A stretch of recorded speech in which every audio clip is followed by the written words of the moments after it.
Heroes जैसा कुछ नहीं होता, सिर्फ लूजर्स होते हैं। यहां तक पहुंचना मुश्किल है। शक्ति से दुनिया झुकती है, इसे हासिल कर लो। तुम्हें मारा नहीं, बचाया गया है। कृपया अपनी कुर्सी की पेटी बांध लीजिए। काल के बेटे से रोहित की टक्कर, क्या पहली बार हारेगा कृष का बेटा? कैसे होगी काल के बेटे की एंट्री? कौन सा मिशन पड़ेगा रोहित को भारी? कृष 3 के क्लाइमैक्स से हमें तो ये पता चल ही चुका था कि कृष्णा के बेटे के पास भी वही सुपर पावर्स है जो उसके पास है, लेकिन कृष यूनिवर्स ने हमेशा से ही एक सुपर पावर ट्रांसफॉर्मिंग मैकेनिज्म को फॉलो किया है, क्योंकि यहाँ अभी तक जितने कैरेक्टर्स को सुपरनैचुरल पावर्स मिली है वो जेनेटिकली ही उन्होंने अडॉप्ट करी है। इसका सबसे बड़ा एग्जाम्पल खुद कृष्णा तो है ही, लेकिन इसके साथ ही काल और उसके थ्रू बनाए गए मानवर भी इसी मैकेनिज्म को फॉलो करते हैं।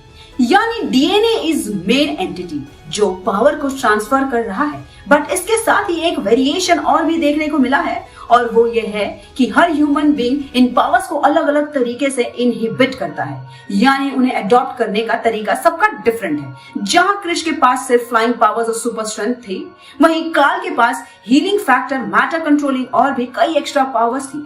क्योंकि कहानी में कृष का बेटा रोहित और यहाँ तक कि काल के बेटे को भी शामिल किया गया है। जी हाँ, कृष के बेटे के पास तो सुपर पावर्स है ही, कृष्णा से भी थोड़े और बड़े लेवल के हैं, लेकिन काल का बेटा जो काल की तरह ही एक एक्सपेरिमेंट के थ्रू बना है, उसमें उससे भी ज्यादा स्ट्रेंथ होगी। और अगर कहानी में इसकी एंट्री की बात करें तो एक बड़े से टाइम लीप के बाद जब हमें कृष के बेटे के एनॉर्मस पावर, स्ट्रेंथ और उसके बड़े बड़े कारनामे दिखाए जाएंगे, तभी अचानक से एक दिन उसका सामना होगा काल के बेटे से। असल में शहर से थोड़ा दूर एक जंगल में किसी आग की वजह से कुछ सिविलियंस फंसे होते हैं, जिन्हें बचाने को कृष जा ही रहा होता है, लेकिन उसका बेटा उससे खुद जाने की डिमांड करता है।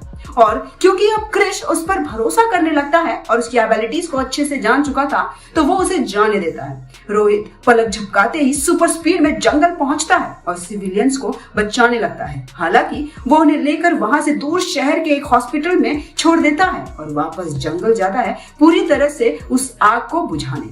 यहाँ पहुंचते ही वो तेज स्पीड में आग के चारों तरफ घूमने लगता है और एक टॉर्नेडो फॉर्म होने की वजह से आग हवा में उठकर शांत हो जाती है। इसके बाद विल एक घर को जलते देखता है और जैसे ही उसकी तरफ बढ़ता है उसे कुछ महसूस होता है। हाँ, रोहित में सुपर सेंसिंग एबिलिटीज भी है, जस्ट लाइक पीटर सेंसेस। वो जब तक कुछ करता तब तक उसके पीछे से एक जोरदार पंच लगता है और वो उधड़ता हुआ उसी जलते हुए घर पे गिरता है। लेकिन अब किसी तरह तो कृष्णा को इस बात का पता चलेगा और वो कैसे उस तक पहुंचेगा, ये सब हम जानेंगे बहुत जल्द। बस थोड़ा सा वेट कीजिए, मिलेंगे आपसे नेक्स्ट वीडियो में अगली स्टोरी के साथ।